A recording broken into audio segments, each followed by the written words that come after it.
Hello and welcome to another podcast of Marriage on a Tightrope. I'm Katie. I'm Alan. And we are married and we are super excited that we have Noah Rasheta on with us. Noah, thank you for being here with us on the podcast. Thank you. Thank you for having me. And this is the longest distance interview we've ever done. No, it's not. We interviewed Gina Colvin out in New Zealand. That's right. Sorry, Noah. I'll take second. The record that you didn't know you wanted has been broken. But no, we're extremely happy and honored. I don't want to toot the horn too hard, but we will, because I know that a lot of people in this space really appreciate your point of view and the podcast that you run with Secular Buddhism. So thank you for everything you do. We'll say that first and foremost. Yeah, thank you. So what made you want to be on this podcast? Why was this interesting enough for you to take your time out?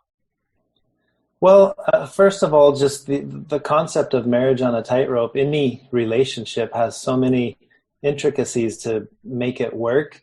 And I know from personal experience, when it's a mixed faith relationship, we can all use all the help that we can get. So any perspective, any concepts or ideas that are useful tools for one couple, I think would really be appreciated by any other couple. So that was a big motivator for me. It's a good tie-in to the perspective that you bring to it as well. Before we get into kind of your domain of expertise, we'd love to just get to know you personally. I know a lot of people, including ourselves, outside of your podcast don't know a whole lot about you. So let's start from the beginning. Where'd you grow up and what's your tie to the LDS Church and all that fun stuff? Okay, so kind of just giving you a brief history. I grew up in Texas, lived there till I was about 13. I have a twin brother, an older brother, and my parents, we all lived there. And my mom is Mexican. She and my dad met at the airport. Typical, could be a movie scene, where he was dropping off a friend at the airport, saw her as she was arriving to the U.S., and they fell in love. And long story short, they ended up later moving to Mexico. So when I was 13, my twin brother and I moved down to Mexico and spent most of our formative years living in Guadalajara, and really developed a sense of appreciation for our two cultures, being part Mexican and part American.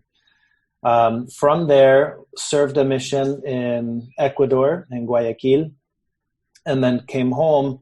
And by then, my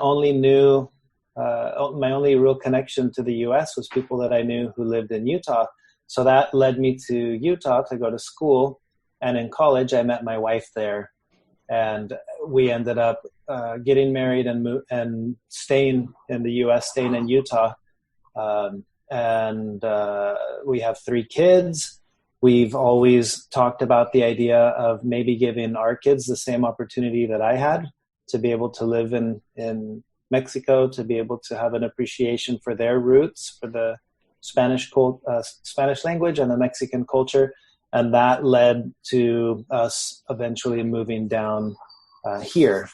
So your parents then, were they both members? Was one a member and then the other was a convert? What was the history there? So my mom was Catholic and my dad was, I'm not entirely sure what he was, but he couldn't marry my mom because he had been married previously and they didn't let them get married in the Catholic Church. So they kind of started church hunting. And in that process, one of my dad's friends who had converted to Mormonism kind of turned my dad onto Mormonism. And he was the first point of contact for our family to investigate the Mormon Church. And my parents both converted when I was about 3.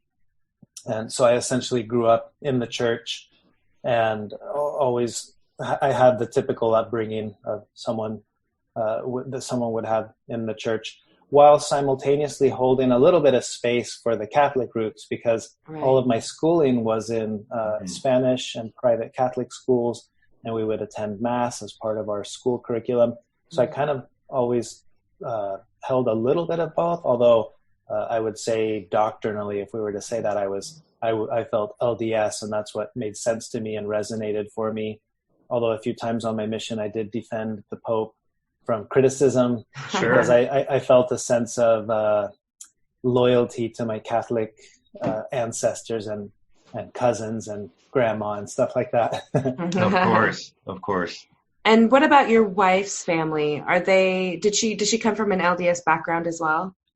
Yes, she does. So my wife's family lives in Utah, Camas, and they have a long background of pioneers and ancestors who immigrated with the original pioneers and were original settlers of the valley where they live. So they feel a strong sense of connection to those roots and to the story of their families crossing with the pioneers. Right.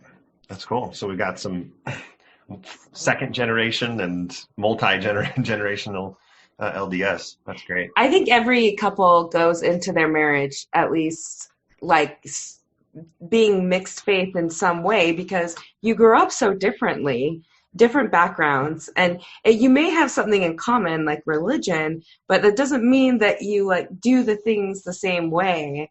And is that what you found with your spouse when you were married, that because of your background and her background, it wasn't exactly the same?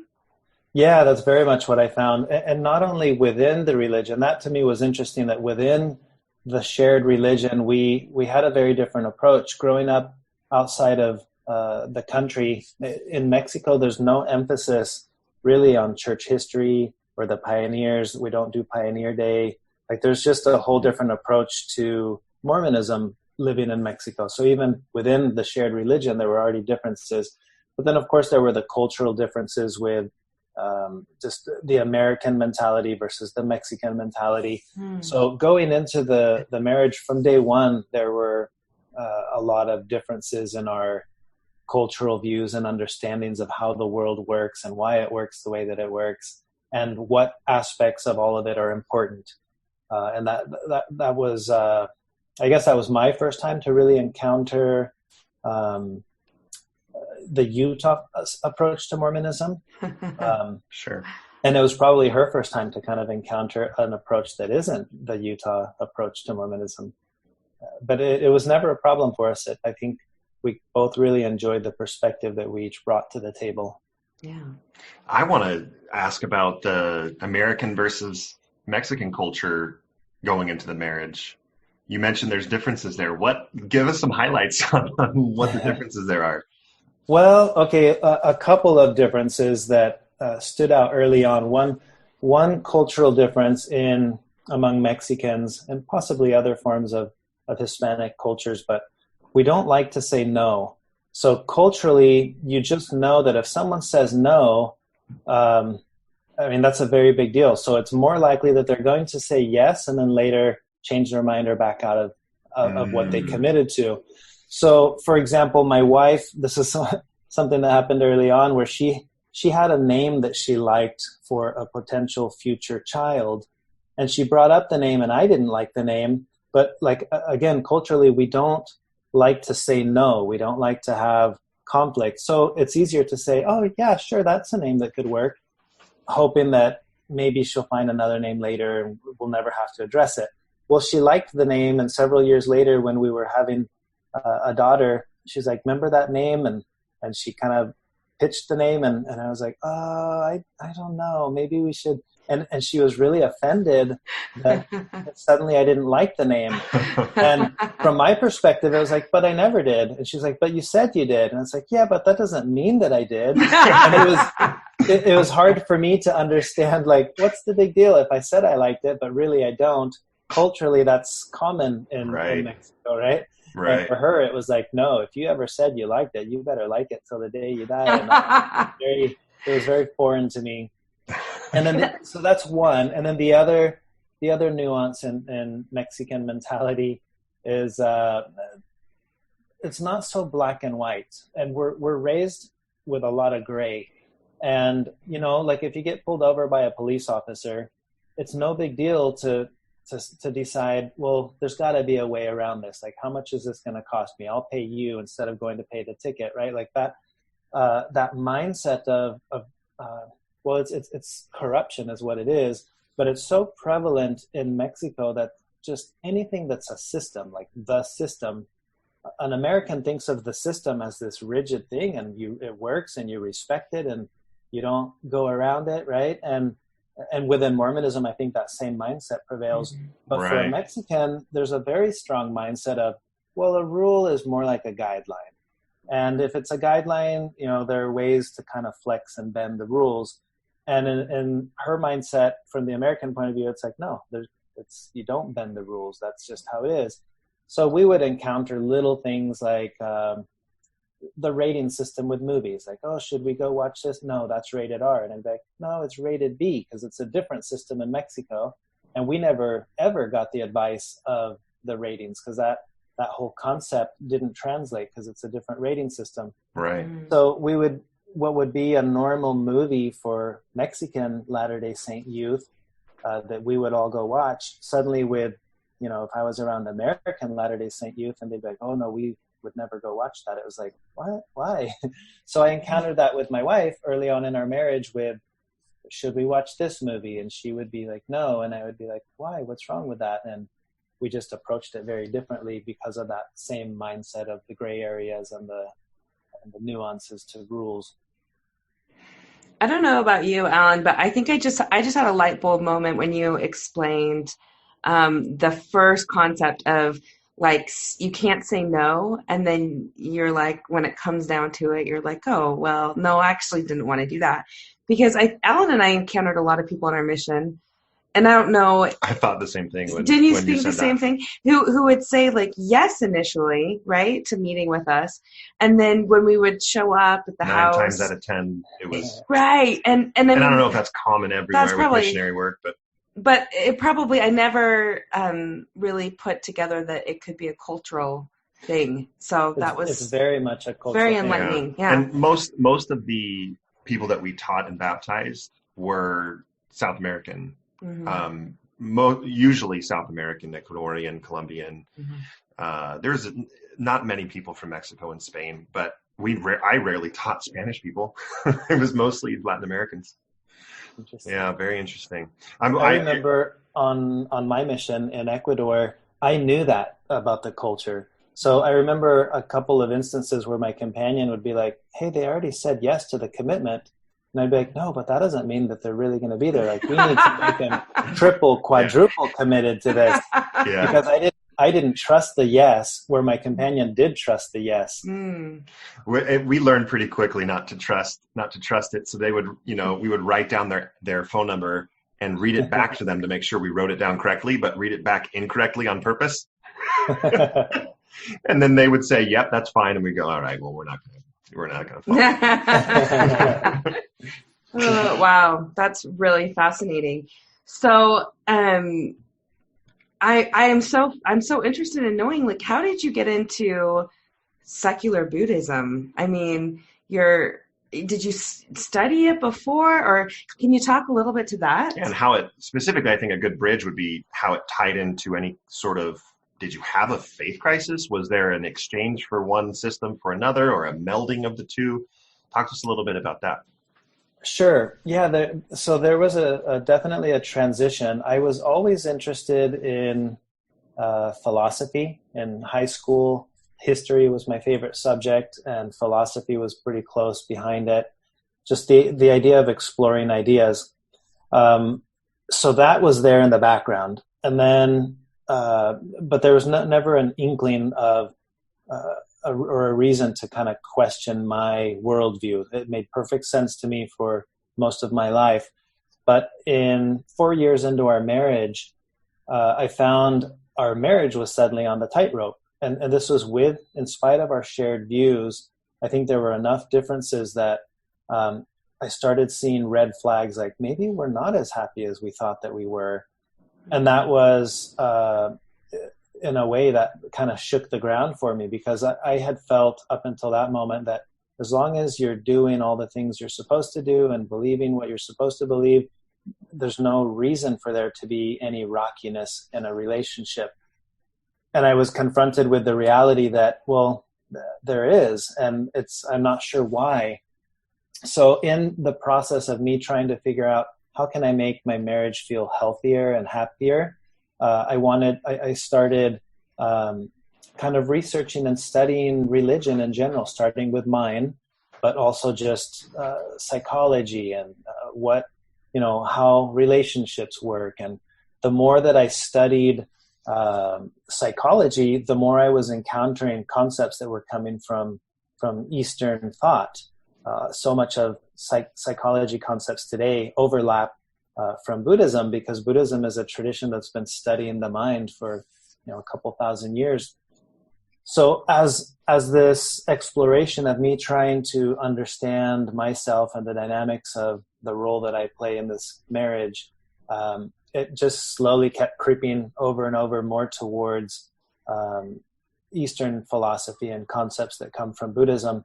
And there was a moment where I wouldn't say there was like a big thing, like this thing made it crash. It wasn't like that, but there was a very clear moment where suddenly I guess you could say the Western way of viewing reality and the world, and specifically myself, just collapsed and no longer made sense to me.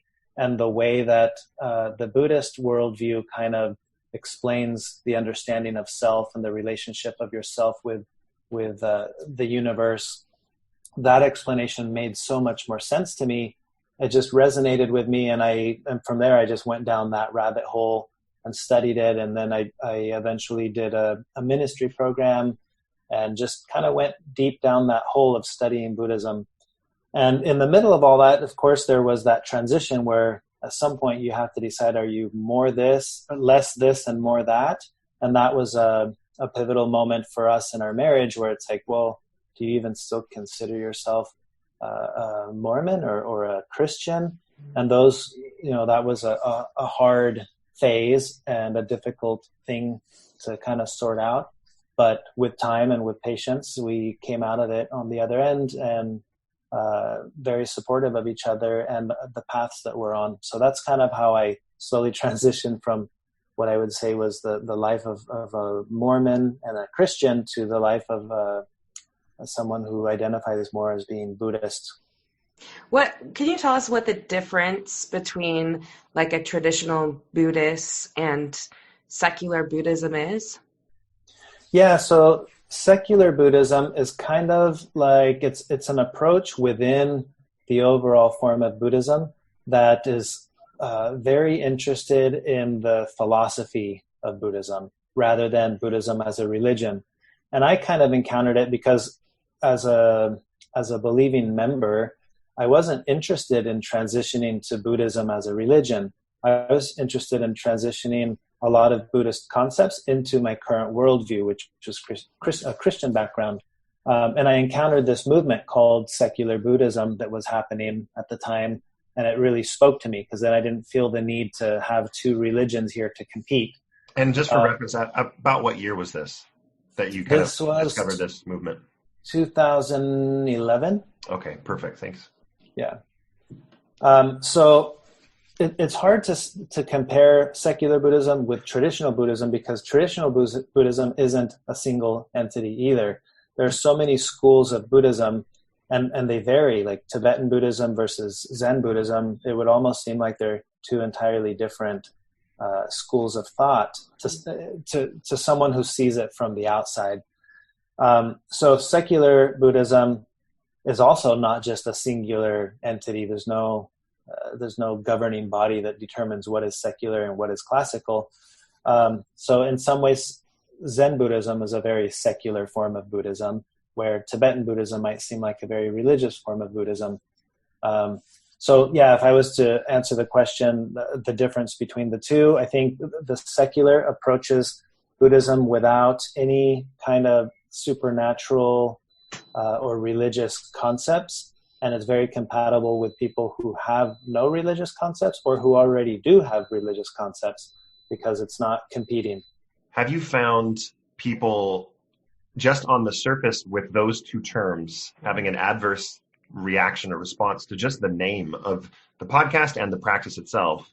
Secular within the LDS faith is typically used as I don't know if derogative is the right term, but it's more worldly.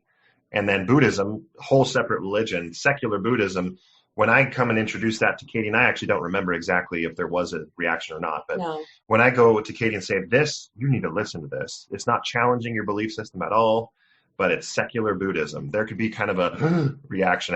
Have you experienced that before? I have. I've experienced it much more when Buddhism comes up. So it's almost like as the words coming out, secular. Nah, that's not too scary because a lot of secular stuff that isn't that scary. But then Buddhism comes out and they're kind of like, whoa, wait a second, I am not interested in that. So a big part of why I went with the name Secular Buddhism for my podcast and for the work that I'm doing was with the attempt to disarm the listener to think, look, there's nothing religious happening here. There's no competition of ideas. And I found so far, I get very, very little pushback from people who are concerned with the name. Most people are intrigued at the combination of those two things that seem so opposite. Secular, totally non-religious, Buddhism, religious. And you're like, wait, it's like calling a podcast non-religious religion. And they're kind of like, wait a second, what is that? And for the most part, people are curious and they want to know what does that mean? Right. Yeah. I'm interested to know, like, what are the most compelling overlaps in secular Buddhism and Mormonism, or are there any? I think there are. One that stood out to me early on was in Mormonism, there's the concept of eternal progression. But doctrinally, or I guess in our day-to-day life of LDS life, we don't think about that often, the implication of eternal progression. And in Buddhism, you do. You're thinking about that constantly. The concept of impermanence and interdependence in Buddhism implies that the path is the goal and you never arrive. So that whole concept of you never arrive is pushed very heavily from the Buddhist lens, but it's not in the Mormon lens. In the Mormon lens, you're kind of always picturing yourself, on the path. If we were to use the analogy of the tree of life, it's like, well, there's this path and then there's the end, there's the tree. So there's always the thought of the end. But if you were to really sit and think about the implications of eternal progression, are the same as Buddhism. It means you never arrive.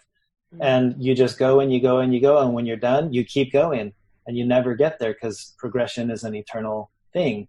And so that was something that stood out to me where my wife and I talked about that. And it's like, that's kind of a cool overlap in the deeper sense of the two ideologies. Yeah. What about those those that conflict? So any differences that conflict, especially of any points of view that in a marriage specifically, there would be a big red flag for someone that was still LDS. Is there anything like that within secular Buddhism or the practice that you deploy that would raise alarms for someone that's LDS or that's starkly different? No, I can't think of any, and the reason why is because in a very general sense, what you get from the Mormon approach, or the LDS approach, is here is a worldview, and here are the answers to life's questions. Right? Who am I? Why am I here? What happens when we die? Those are all questions that have answers. And another tradition comes along like Buddhism, specifically the secular approach to Buddhism, and it doesn't have answers to any of those questions. It focuses all of its energy to the question itself. So rather than saying, who am I? Well, here's answer A, and now here's answer B, and now you have to pick. That would be hard, and that could be a conflict in a marriage. The Buddhist approach says, who am I? Well, who wants to know? Why do you feel that question is so important? So it never conflicts because it's not about the answers. It's entirely about the questions. And it doesn't matter how big the question gets. Is there a God? Well, you got one whole presentation from this LDS side. And then on the other, if you ask the same question, is there a God? They'd say, why does that matter? Or where do you think that question comes from? Or why do you feel the need to know? So again, if you go down that path and explore that, it's never going to conflict, because they're not going to give you an answer that's going to conflict with the answer you're getting from the other side. So I've found in my marriage, they seem to be pretty compatible, or they work pretty well together, because we're never competing over whose answer is right. What may happen from time to time is the analysis of, well, why do you think that answer means so much to you? And that may force a little bit of uncomfortable introspection on her part if she's not used to being introspective. But on my part, it might never really cause anything too strong to surface, because there's not an answer to compete from my side of the table. Right. Does that make sense? Yeah, it does.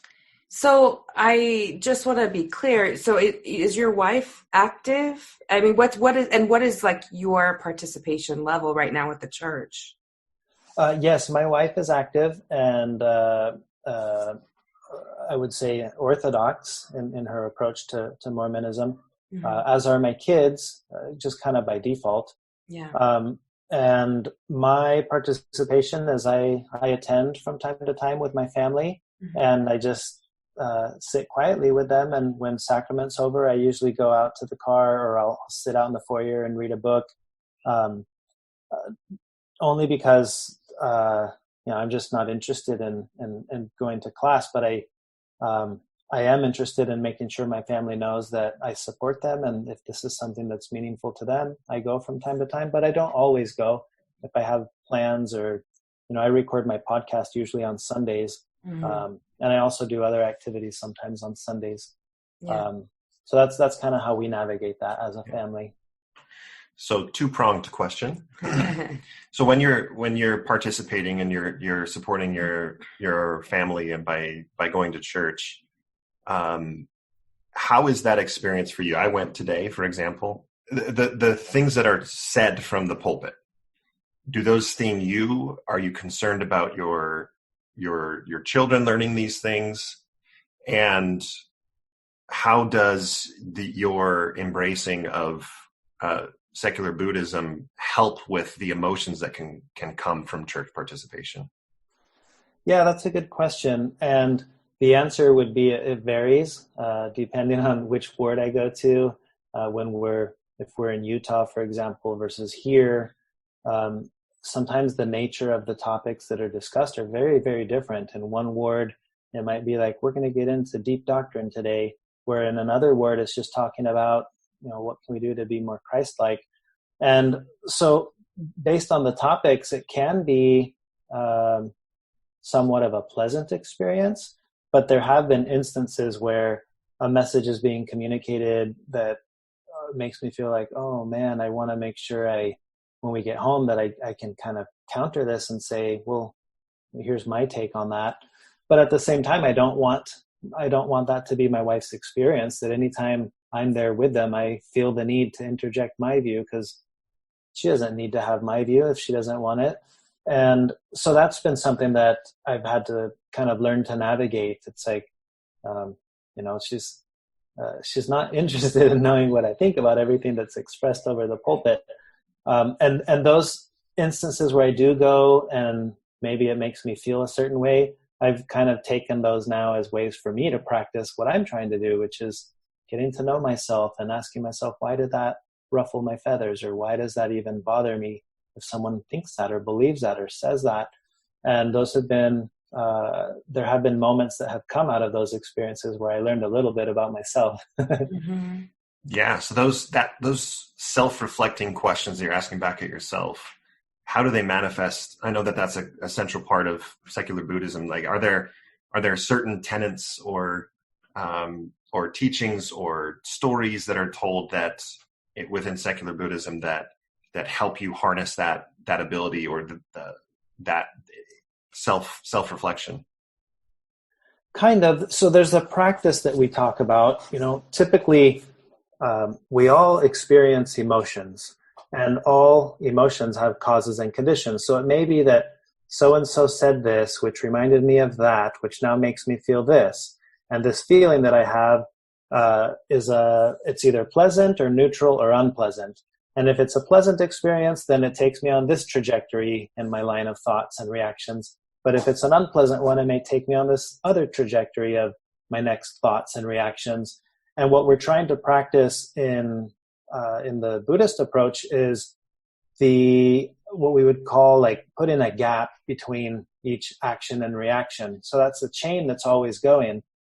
And if I can catch myself in that moment where I realize, oh, that triggered this overwhelming feeling inside of me, I can kind of pause there for a moment and put a gap between how I'm going to react next.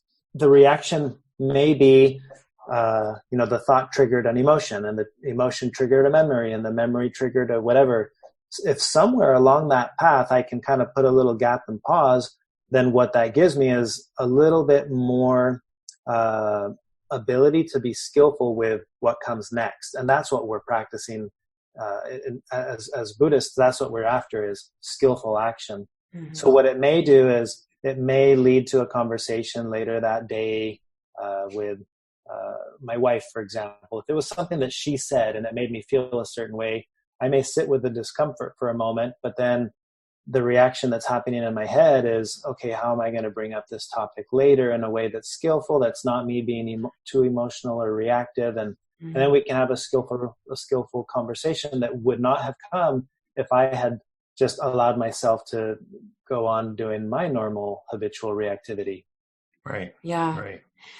Going along with that, I think about like living in the importance of being in the present, right? So taking those things you've learned and then applying them to what you're presently doing.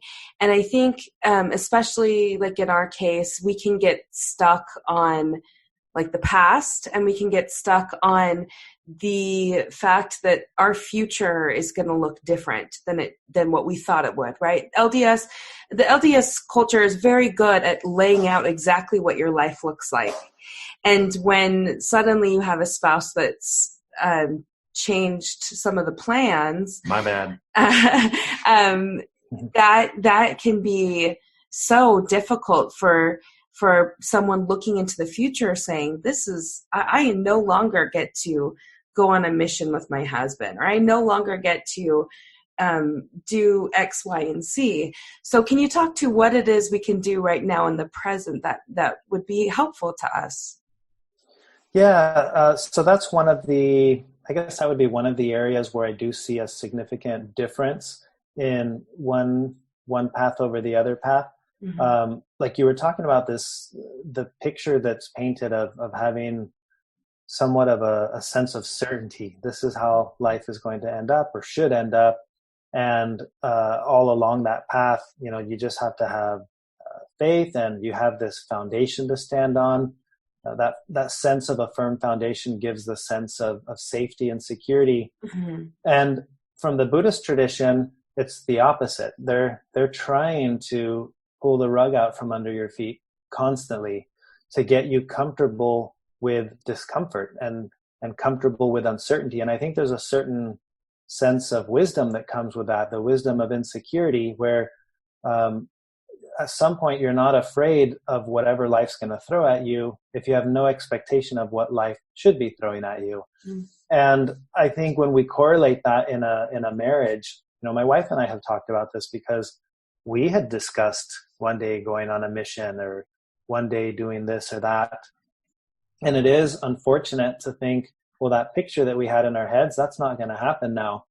But what's helped us is for me to remind her, but that's not the only thing that's changed, right? It could have been, we had this picture in our head that we were going to have 2 kids, but here we are with 3, right? Or we had this picture in our mind that we would be living in a 2-story house with this, and that, but we're not. We're living in this one little tiny house, and so there are already inconsistencies with reality and the picture we had for reality.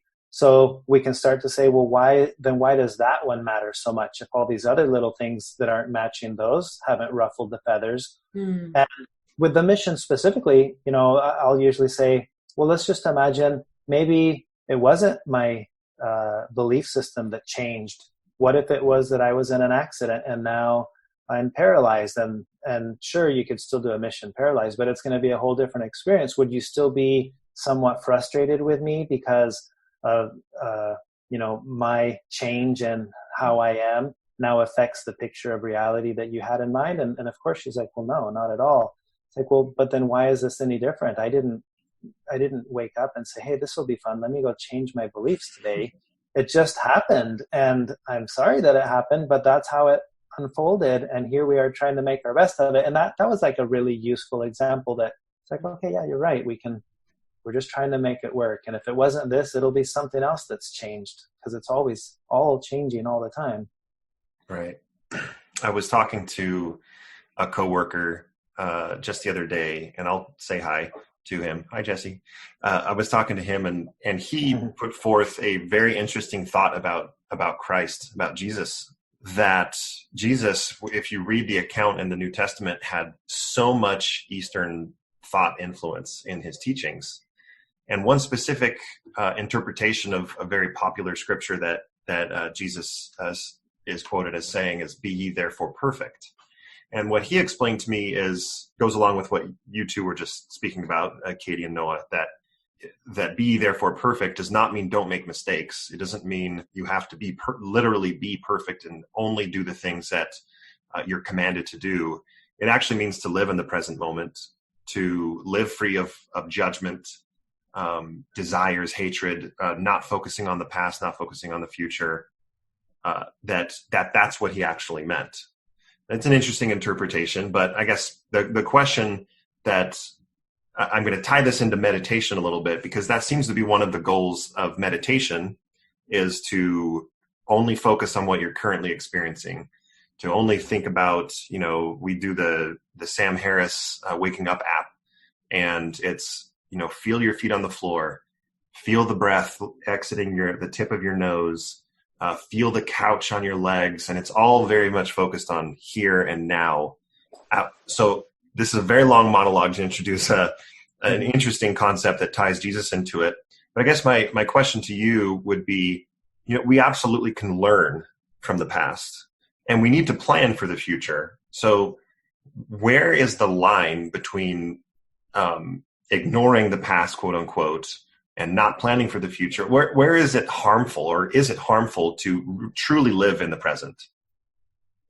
Well, I would correlate this to a marriage. I think a marriage is the perfect example here, where a marriage at any single space and time, at the present moment, you've arrived at this moment in your marriage because of every single thing that's happened in the past.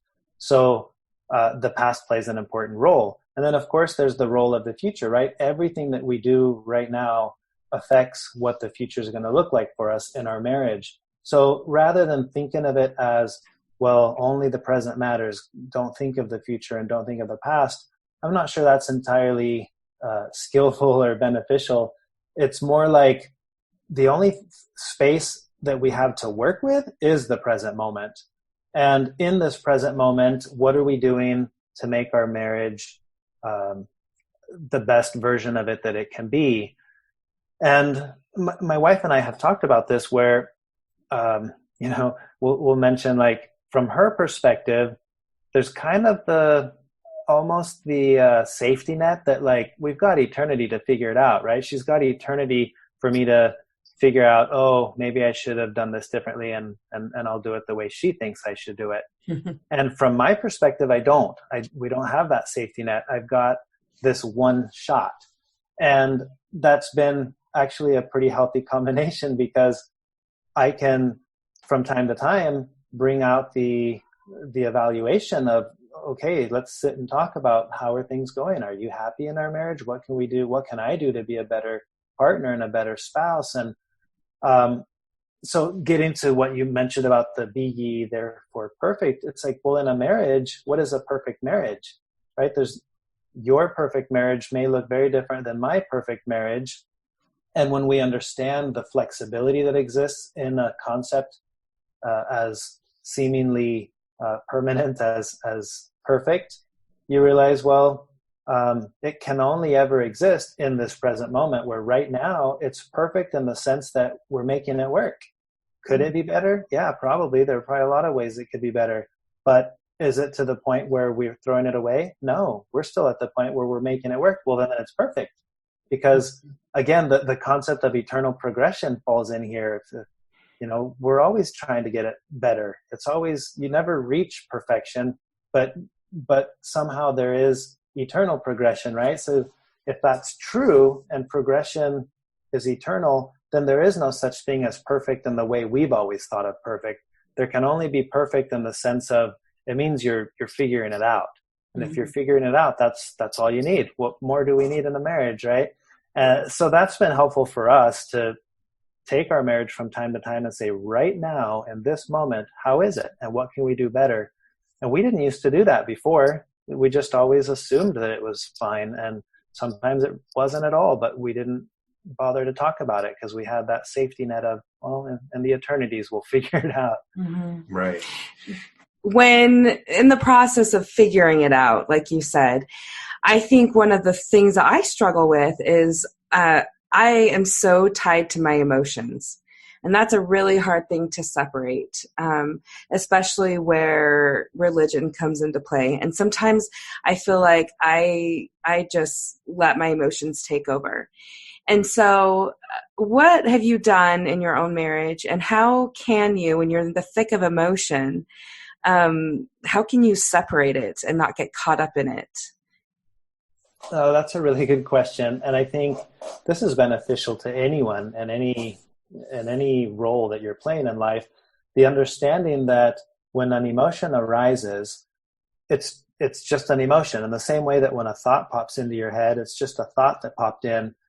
But I think we tend to have emotions about our emotions. It's like, not only am I mad, but I'm mad that I'm mad, because there may be a belief attached to that emotion, like you shouldn't be mad. Well, that complicates the emotion of anger, because now you're feeling it on in multiple layers. There's the anger and the anger about the anger. And in Buddhism, we talk about this as the concept of the second arrow.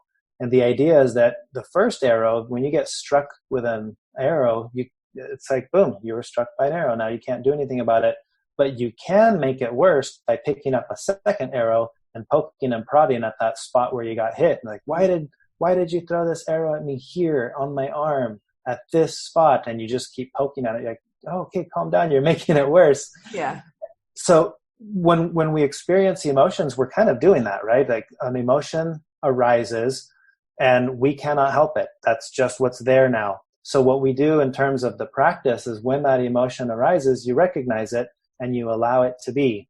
So anger is a good one as an example, because it's one that we're all familiar with. Everyone's been angry at some point. And when you experience anger, it's helpful to pause and say, okay, I'm experiencing anger. Wow, what does it feel like? Where do I feel it? Is it my nose that's mad? Is it my, is it in my stomach? Where do I feel that? And you start to, by analyzing what you're experiencing, you naturally create a sense of separation, because the observer of the emotion is neutral. I remember my brother once telling me, he was doing this as a practice, and he was like, you're right. When I notice that I'm experiencing anger, the one that notices that, is that angry too? And he realized it's not. It's the observer's neutral. So when we experience a really strong emotion and we can observe it for a moment, that automatically creates a little bit of space. And then what you want to do at that point is not, try to identify if you have a belief around that emotion. For example, I'm angry, but I shouldn't be angry because everyone thinks I'm the nice guy and I don't get angry. Oh, that's making the anger more, because now I'm angry and I don't want people to know that I'm angry. And those can be fun little instances where, okay, I'm learning something about myself. So that's how I do it in my practice. When a strong emotion arises, I first notice it, and then I work with it from there. And it's been very interesting in my marriage, because I have the tendency to avoid conflict at all cost. My wife has the tendency she's type A personality. She has to express what's on her mind in that moment.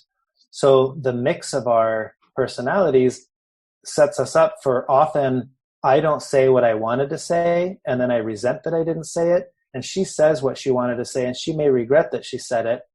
And we can have a discussion or an argument, and I'll be feeling a certain emotion. And now I can even catch myself in that moment where I start laughing. I'm like, boy, I'm really angry. And she'd be like, you're angry? Why are you laughing? I'm like, it's just funny that this is bothering me so much. Like I actually have a second emotion that can arise in the midst of the first emotion, where before I couldn't do that. It was whatever that first emotion was, we're on the roller coaster and here we go.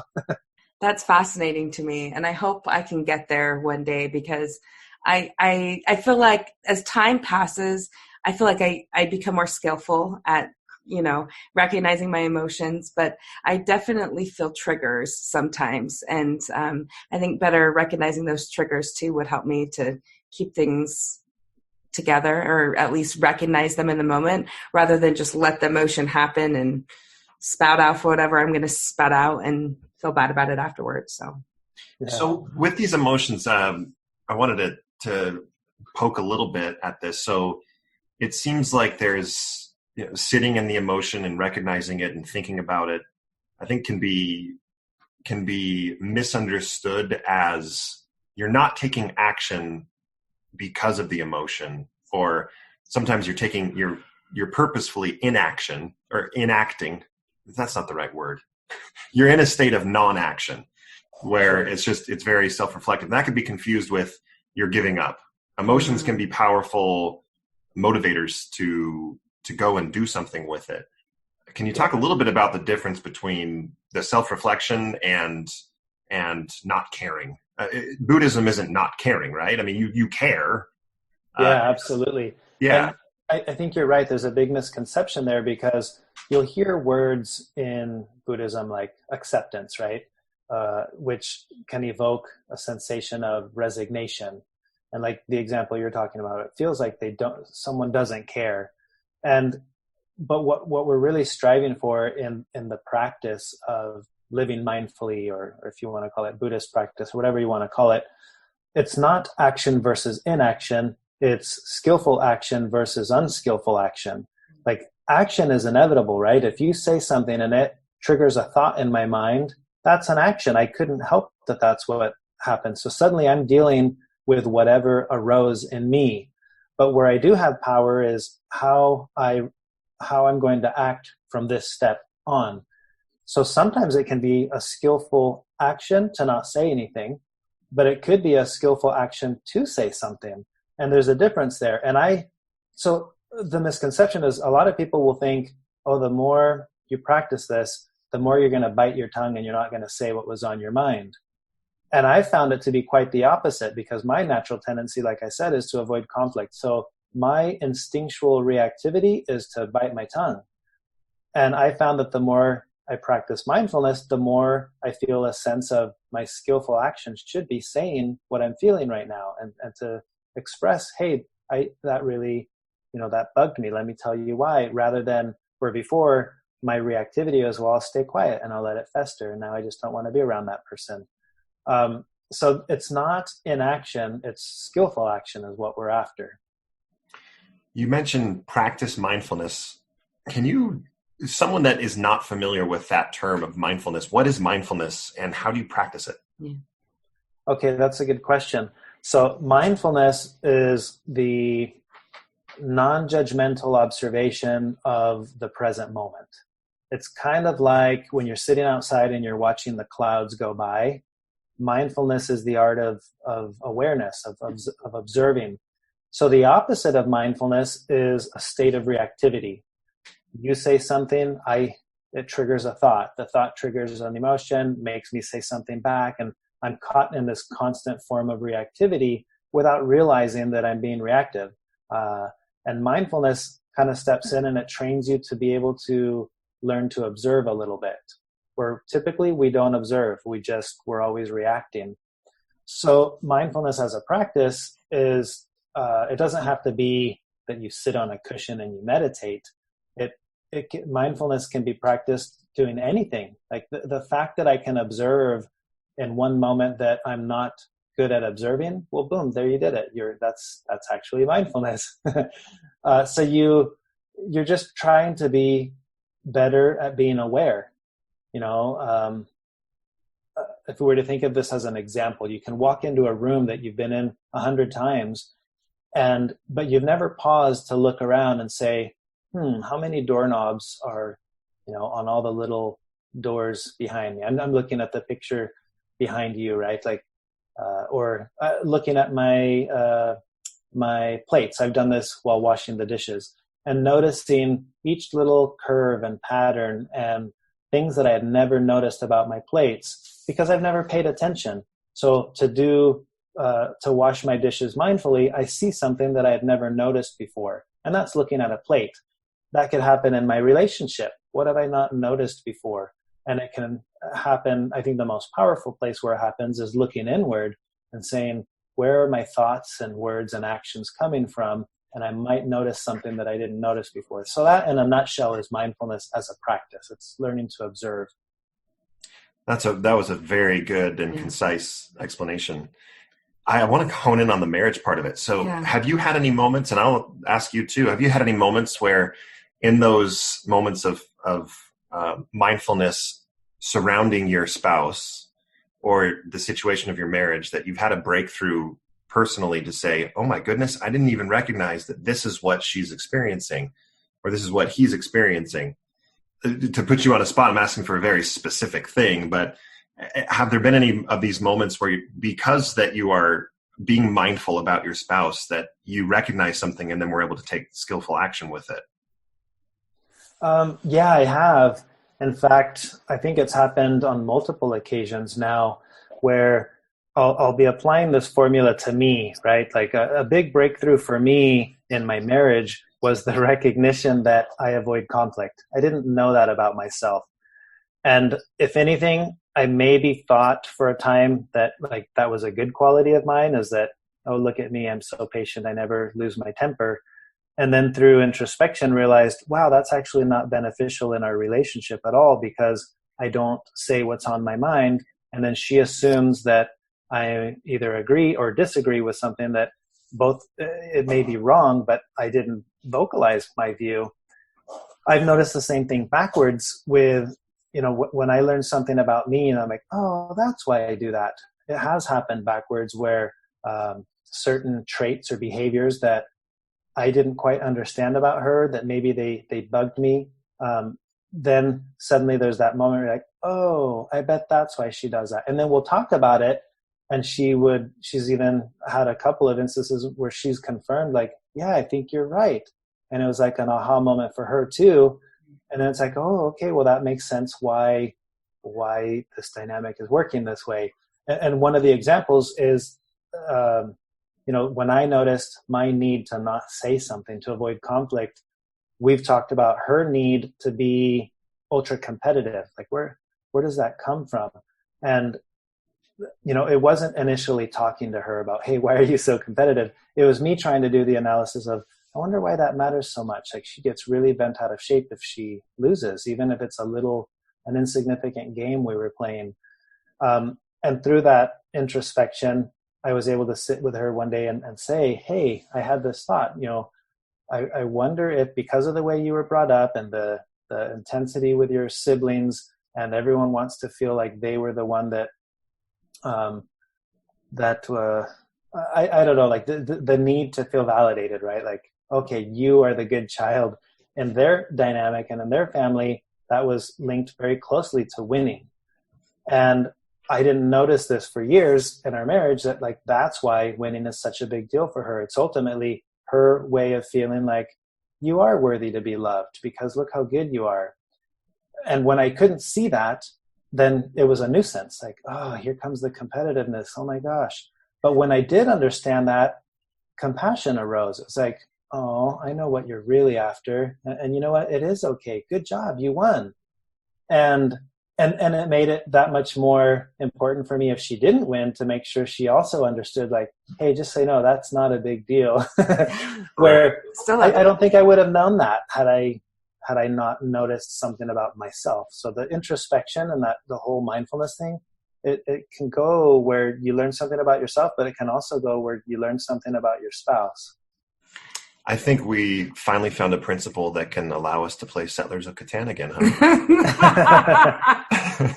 Oh man, it's going to take some time and practice before we get to that Mixed point. faith marriage is one hurdle, but playing Settlers together is an entirely different, enormously higher hurdle. I love this idea of mindfulness in your marriage, but I would like to switch gears about maybe mindfulness with your kids. I think that one of the top 3 things that we get asked about constantly is, how do we raise our children in this new dynamic?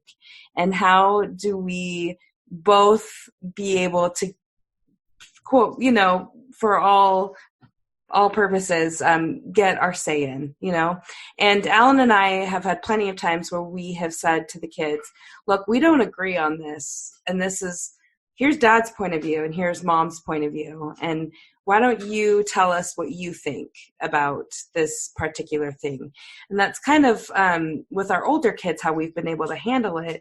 But it's getting increasingly difficult as, our kids get older and they have their own ideas and they form their own judgments about the world around them. And I love this idea of mindfulness. And I'm like, how do I teach my kids mindfulness? And how do we come together on our 2 different sides to present something to our kids that's palatable? I don't know if that's the right word. Yeah, I mean, I've thought a lot about this topic because I have 3 young kids and they're growing up in a mixed faith scenario where they go to church on Sunday and they learn something, and then they may come home and see something, in me that they're like, wait a second, Dad, you're bad because you're not doing this or that. And so it's forcing moments of dissonance where we've got to talk about it. Mm-hmm. And so my wife and I have talked about this before, because early on, as we were trying to navigate this, it felt very much like it was not balanced. It was like, okay, if you've adopted this new way of seeing the world, that's fine for you, but that's totally second class to the first view, which is what was already set as the norm. Mm. And so I said, well, let's just imagine it all happened backwards. Let's imagine that we were Buddhists to start. And then the missionaries came knocking and they present a message that's very compelling to you. And it just it burns in your heart. Like, wow, this really speaks to me. So you convert and you follow this new path. How would you like the stipulation of, well, this is just your thing. Never talk about it in the house. Go do your thing on Sundays and definitely don't bring the kids to it. Mm. And she was like, yeah, I would not like that at all. And I said, so we've got to navigate that backwards, because that's what I'm feeling right now. I'm feeling like I'm totally second class. And so it started with that conversation, and then that evolved into, we both have to respect each other's views. And again, fortunately in our case, because it's like one tradition focuses on answers, the other one focuses on questions, there's not a lot of what's the word? There's not a lot of conflict that has to happen when a concept comes up. But what I try to do to practice with my kids, my only goal with them in terms of mindfulness is to help them develop a habit of learning to look inward, to notice something they may not have noticed before. What they believe, that doesn't really concern me. I'm not concerned about their beliefs, but I'm concerned with what tools I equip them with to learn how to believe or why they believe what they believe. So when we practice mindfulness, just as an example, we'll talk about concepts like impermanence or interdependence, and I'll make them pick something in their room, like the pillow or their toy, a favorite toy or something, and we'll talk about what all did it take for this thing to exist. And that alone starts a mental process that they had never thought of before. Oh, well, someone had to do this, and someone had to drive the fabric to there, and someone had to make the buttons, and we'll talk about it for minutes and minutes and minutes, and they're always blown away at how much it really took for that thing to finally be here in their room. And that's it. That was the goal. And they appreciate their thing a little bit more. And we never got into any kind of topic about beliefs or doctrines or anything. It's just I'm trying to help them understand that they don't just exist independent of everything else in the world. Mm-hmm. Like everything that you have, even the simplest little toy that you have, it took all of space and time for this thing to be here right now. And that's how we practice mindfulness in our house. We never get into like Buddhist concepts like, oh, let's compare Buddhism to Mormonism. We never do anything like that. It's very much, it's a family activity that everyone would be comfortable with, including and especially my wife, because I feel like if she wouldn't be comfortable doing it, then I shouldn't be doing this with the kids without her there. Mm-hmm. So we've made it like that. And backwards, it's ideally it would be the same, but it's not quite the same, right? Because backwards, it's like, well, then they need to be told this or that, or you're supposed to believe this, or you're not supposed to do that. And that may rub a little bit different from my perspective, but I'm okay with that because we do also hold that view of at the end of all of this, it's what you believe that matters. And if you're just taught this right now, fine, just be taught that right now. But at some point, you have to decide the same way that we've decided. So we've adopted new ways of talking about things where instead of like my wife saying, oh, like swearing, that's not something that we do in this house. Now it's like, it has to be, that's not something that I do. And she'll have to explain why. And then I might chime in and say, it's something I don't do either. And let me tell you why I don't. And we may have totally different reasons for it. Or it may be a concept where it is something that I do and it's something that she doesn't do.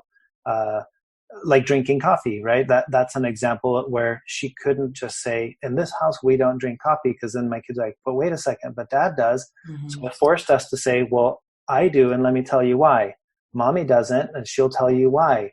We don't want you to, we'll tell you why. Mm-hmm. And but one day you get to decide if you do or you don't. And that's really the only decision that will ever really matter, is the why that you get to pick, why you do or why you don't do something. Yeah, so that's how we approach that. I really appreciate you breaking that down, especially the mindfulness concept, because I think that's an easy way for all of us to approach it with our children. And I look at that and I think, oh yeah, I can say that to my kids, and how we just say things differently. It's funny that you said swearing, because we just had to do a home church last week just to see how it would go. And our son, he asked us the question one week, what's so bad about swearing? And rather than us getting mad and saying, well, we don't do it, we stopped and we said, well, I don't know. Why don't you research swearing and why don't you do the research and spend some time learning about the history of swearing, and then you're going to present it at home church, which is exactly what he did. And I feel like he gained way more than if we had just given him an answer, what he needed to know. No, go find yourself the knowledge that you need to know, and you make a decision. Think about how you feel and what you think. Yeah. So I love that. I love the example of swearing, because that's something we just addressed the other week. Right. Yeah, that's something my son is going through now, because he's not only learning a whole new language down here, but he's learning all the nuances. And in Mexico, swearing is a very common thing. There's so many like slang swear words. Yeah. So he's always coming home with a new one. Hey, what does this mean? What does that mean? So it's forced us to, well, here's what it means. And then like, why do you think people say that? Or what do you think they really mean? Why would you choose that word over another one that means the same? And it's forced him to kind of address it rather than just a blanket, it's bad, don't say it. Right. Noah, this has been awesome. I want to make sure that we haven't talked much. We've mentioned the title of your podcast, but I'd love to talk a little bit about it. For those that have never listened to Secular Buddhism, I think it's so popular because of how you go about each episode. So they're typically this is already the length of about 3 or 4 episodes of Secular Buddhism. So they're usually very bite-sized, talking about one little principle. You share some Zen koan. And the arrow story. Like there's these practical stories that have been passed down for hundreds, if not thousands of years, that really drive home these points. And it's just, I don't think that we've shared a podcast with each other more than Secular Buddhism. We'll listen to one that really strikes home and we'll send it to each other. And I think that the cool part about each episode is that we love how you start it, especially how you recognized when you discovered that it wasn't actually a Dalai Lama quote. But we'll let those that do listen enjoy hearing it from you. But what is that quote that you start each episode with? Yeah, so the quote is, don't try to use what you learned from Buddhism to be a Buddhist. Use it to be a better whatever you already are. Mm-hmm. It is a perfect way to start the podcast, especially in a mixed faith marriage when you learn something from the podcast and want to share it with your spouse. One of the very first things that they hear is very disarming. It's very, it makes it, okay, I can do this. This isn't trying to convince me of anything that I don't already believe or accept, which is awesome. So understanding, I'll throw it over to you. We've gotten a lot of emails and a lot of feedback about certain episodes. So if someone asks us, hey, what are some of your favorite episodes, or what have people responded back? We've got a few that we can throw out to. Do you have any of those that are kind of like the greatest hits of secular Buddhism? And why do you think that is? Are there any of those stories or concepts that really resonate with people? Yeah, I think one of the concepts that was really well received is I've done 3 different episodes that kind of touch on the idea of groundlessness, the idea of uncertainty. And I think those spoke or resonated with people because it's a concept that's so foreign to us as Westerners in general. It's very foreign in the Christian mindset. And it's just a foreign concept to think I can actually become comfortable with not knowing what the future has in store for me, or having no expectation of what I should be getting out of life. So yeah, that's a concept that I was very surprised when the first episode of Stepping into Groundlessness, I think was the title of that one. I got a lot of emails that were people were like, okay, this has all been good, but this one actually like blew my mind. And I don't think I'll ever see things quite the same after being introduced to that concept. So that was a fun one, because that's exactly how it was for me. The first time I really encountered it, it was a concept that really changed things for me. Yeah. Where can our listeners go to listen to your podcast? And where can they find you if they have questions or comments or want to get a hold of you? So my website is secularbuddhism.com, and all of the podcast episodes are uploaded to there. You can find the podcast in any podcast software or app. If you just search for Secular Buddhism, you'll find it. It's the only podcast that has that name. Yeah. There is another podcast called The Secular Buddhist, and that's a different podcast. That's more interview styled. Mine's called Secular Buddhism. But the website, I think, secularbuddhism.com is the easiest way to find links to anything that I'm doing. Noah, thank you so much for joining us. I want to end on a fun note, if we could. Absolutely. I'm not going to ask you to like recite anything for us or anything like 97.9. Tell us, I love your passion for, is it hang gliding? No, it's paragliding. Paramotoring, technically. Paramotoring, right, because you do it with motors. So how did you get into that? And why is it so awesome? This will be fun because this actually still ties into the podcast as well. But I figured it would. So my whole life I've been fascinated with aviation. My twin brother and I, since we were little, we had posters of fighter jets and helicopters. And we got into skydiving when we were 15 or 16. We both became pilots. I became a helicopter pilot. He became a fixed wing pilot. And just, when was it? 5 years ago or so, I discovered there in Utah, it's common to see at the point of the mountain people paragliding.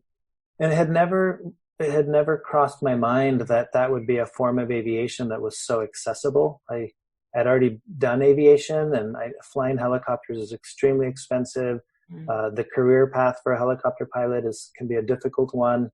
So I had already started to shift gears, thinking aviation's not the way I'm going to go. And a conversation with my brother about motorcycles led to, well, instead of motorcycles, why don't you consider a paramotor? And I was like, are they even in the same realm? How is that even possible? And when I found out that they were, I thought, oh, well then forget the motorcycle. I'll go straight to a paramotor. And then that itch that I've had my whole life to fly was suddenly satisfied with something so small and simple that I could throw it in the back of my truck and drive to a field and take off and fly for an hour, like without having to go through all the hoops that you do when you're flying an actual aircraft. And this was right around the time that I was really starting to experience my faith transition too. So it was like, it was giving me a sense of freedom. It's like, get away from all the complicated things that I'm dealing with in life, to go hang out in the sky for a little bit and feel a sense of freedom. And the irony was, the more I was doing it, the more comfortable I was getting with the idea of not having something firm to stand on, right? Mm-hmm. Like normally you feel safe when you're on the ground. I was feeling safe when I was not on the ground. Right around that time, as I was transitioning into Buddhism, that teaching and that concept of groundlessness really kicked in, and it hit home for me, because I thought, well, I'm experiencing that in real life. The more comfortable I get with being in the sky, the more confident I am, because the first few times you fly, it's scary. Like you encounter a thermal and your wing kind of shakes around, or turbulence in an airplane scares people, but when you get really comfortable with everything that entails being groundless, it's not so scary anymore. And I was experiencing that simultaneously in my passion for flying with my day-to-day life. Like suddenly the uncertainty of, well, where's my marriage going to end up? That wasn't so scary anymore. It was like, well, I don't know where it's going to end up, but I know where it is today. Today it's still good. And I started finding this new sense of peace that I experienced while paragliding, but I was also experiencing it while encountering all the uncertainties of, what do I believe? What is my marriage going through? What's going to happen when I die? What if this isn't what I thought it was? Like all those things were turbulence, and I was getting really comfortable with not knowing. And that was, so it was a fun time. Like the more passionate I became about flying, the more comfortable I was becoming with uncertainty in life and thinking, I don't have to know the answers anymore. For me, my path went from being a seeker of truth to being a seeker of peace. It's like, well, I don't need the answers anymore. What I want is, I just want to experience the most joy that I can in this experience of being alive. So that, and that hasn't changed. It's funny because it's brought me full circle back. Now I have a flight school and I teach people to fly, and here I am making a career of flying, and that was not my intended goal from the outcome, but that's been a part of we'll see where this goes, and this is where it's led. And at the same time, same with my marriage and my everything that I've gone through there, where it's like, I don't know, this isn't where we thought it was all going to go, but guess what? Turns out we're actually somewhere pretty good. And here we are, and we're trying to continue making it work. So I feel like I've landed in a good place by taking off. Wow. That's great. Perfect way to end the podcast. Noah, thank you so much for joining us today. Thank you, guys. I really appreciate you inviting me to be on your show. Absolutely. Make sure to listen to Secular Buddhism. Subscribe via the podcast app of your choice. And if you're met your maximum that you can subscribe to, which I don't think exists, you can unsubscribe from ours so that you can subscribe to his. It's absolutely wonderful. Thanks for all the work that you put in that too. Don't do that. Find another way. Thanks, Noah.